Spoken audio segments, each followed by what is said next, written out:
This 17 News at Noon podcast is brought to you by Clinica Sierra Vista. Welcome back to 17 News at Noon podcast, where we share your news on your schedule. And a good afternoon to you on this Tuesday. I'm Eitan Wallace, in for Nicole Gitsky. And leading our newscast at noon, 162 days now since California's City two boys were reported missing. The Bakersfield Police Department tweeted within the hour, quote, "This is not a cold case." 4-year-old Oren and 3-year-old Orson West disappeared back in December. The Bakersfield Police Department is the lead agency in charge of the search and investigation. Now, BPD announced up until this point the department has seized 170 items, conducted 44 search warrants, led 16 mass area searches in addition to 3 searches outside of California. BPD has received more than 200 tips in this case. There's a reward of $125,000 for information leading to the boys. Now, if you have any information, call the secret witness line at 322-4040. All right, now on your local election headquarters, Kern County Sheriff Donnie Youngblood announced this morning he will run for a 5th term in 2022. First elected in 2006, Youngblood has led KCSO for the last 16 years. In a statement on his personal Facebook page, Youngblood said he has been asked by hundreds of people about his plans for the next election. Quote, "Yes, I will run," his statement continued. No word on any other candidates in this race. Today marks 371 days until primary election day, June 7th, 2022. Well, today, President Biden speaks in Tulsa, Oklahoma, remembering the massacre that killed hundreds of black Americans and destroyed a thriving business community there a century ago this week. Tracy Potts has that story, plus a new deadline for Washington to come up with a plan to rebuild the country's infrastructure. Eitan, good morning. Good morning, everyone. The president heads west today to remember what many consider a stain on American history and the ripple effect it's still having today.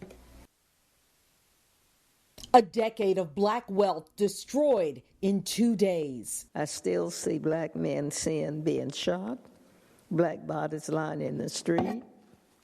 I still smell smoke and see fire. I still see black businesses being burned. I still hear airplanes flying overhead. I hear the screams. I have lived through the massacre every day. President Biden heads to Tulsa, Oklahoma today to remember what happened there 100 years ago this week.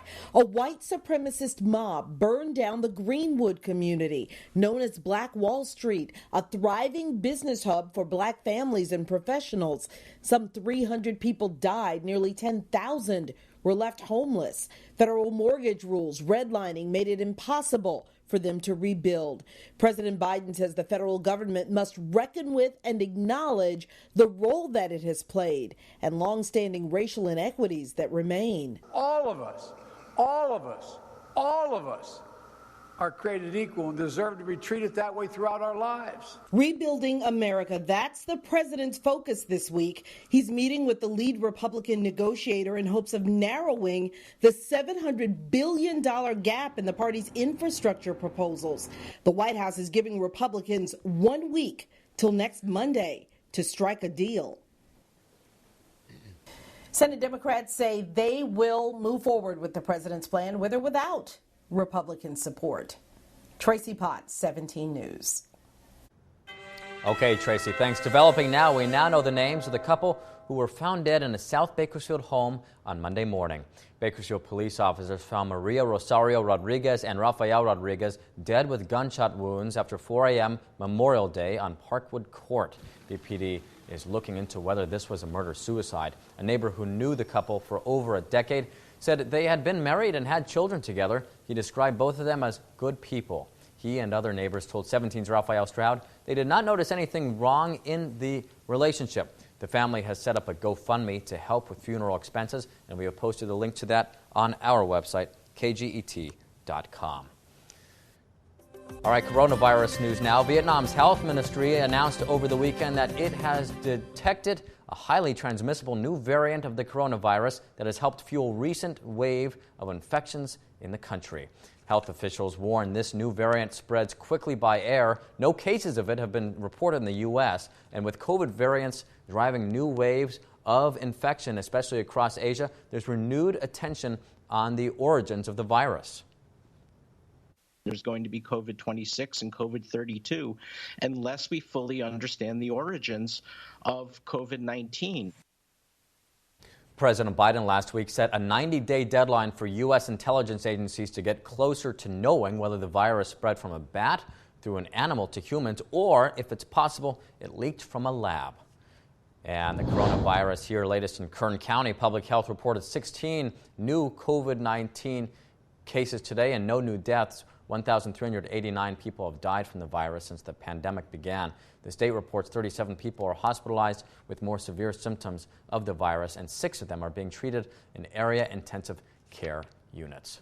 Bakersfield College's Student Health and Wellness Center is holding a pop-up COVID-19 vaccine clinic at Emmanuel Lutheran Church today. They're giving shots of the Moderna vaccine from 5 p.m. until 8 o'clock this evening at the church at 800 Baker Street. You can walk up or make an appointment. BC will hold a second clinic at the church on June 29th.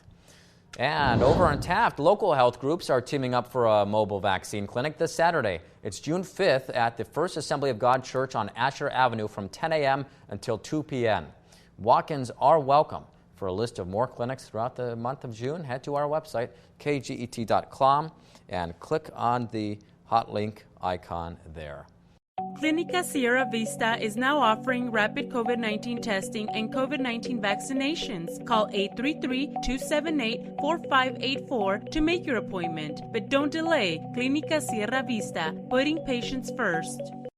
In education news now, after a year of distance learning, Kern High School District seniors are walking across the stage to accept their diplomas. The first ceremony is today for those who graduating from the Regional Occupational Center, followed by those with career technical education tomorrow. Most of the ceremonies will be taking place next week. That's June 8th and June 9th, and there are a couple ceremonies set for June 10th and 11th. For a full list of dates and times, head to our website, kget.com. The historic Bakersfield Fox Theater is honoring the graduating class of 2021. On June 13th, the theater's marquee will display a message of congratulations to all school grads. They are encouraging all students to come out with your cap and gown and take pictures in front of the marquee. Time is running out to give our homeless community a helping hand through our Shoes for Our Homeless drive. Our partners at Guarantee Shoe Center say they have surpassed their goal of more than 3,000 pairs of shoes donating during this drive. And they want to keep the momentum going. That's exactly why they are extending our drive through tomorrow. You can bring your new and gently used shoes directly to the Guarantee Shoe Center near the intersection of 21st Street and Chester Avenue. You can also drop off shoes right here at the lobby of KGET Studios in what's known as Compassion Corner at the area of 22nd and L Streets. Shoes collected will be donated to the Bakersfield Homeless Center. From our 17 follow-up file now, the State Medical Board is set to meet today to discuss a bill that would restructure the board to feature more public members than doctors. In addition to shaking up the board's makeup, the Fairness Act, as it's called, would also resurrect the Office of Enforcement Monitor. That's the auditor in charge of the medical board's physician discipline functions. The bill was introduced following the death of Demi Dominguez and her unborn son in April 2019.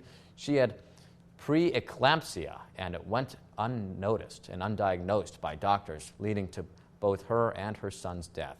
Her family, who says the doctors are responsible, has since joined with lawmakers, including Senator Melissa Hurtado, to push for change. The California Medical Association opposes this bill. Looking ahead, the Fairfax School District Board of Trustees will meet tomorrow in closed session, this less than 1 week after a scathing grand jury report rebuked the board. Tomorrow, the board will meet at 6 p.m. at its district headquarters in Southeast Bakersfield to discuss the qualifications of job candidates applying for superintendent there. Now, last week, the grand jury released a report calling the board, quote, divided and dysfunctional, noting the board violated its own bylaws and ethics laws. Among several recommendations, the grand jury said the board should hire a conflict resolution specialist, allow easier public access at meetings, and the grand jury called on the board to remove the president of the board, Moland, by June 30th. And 2 people have been arrested after a catalytic converter was stolen from a vehicle belonging to the mayor of Ridgecrest. Mayor Eric Bruin says the catalytic converter on his Honda Element was stolen in broad daylight last week from the parking lot at the Desert Valley Federal Credit Union. Surveillance footage showed that the suspect vehicle was a silver Chevy Equinox. Well, the next day, Bruin said officers with the Barstow Police Department located and pursued the Chevy and ultimately arrested 2 suspects. Everyone thought that it was, oh, well, they took it from the mayor, so that's why this happened so fast.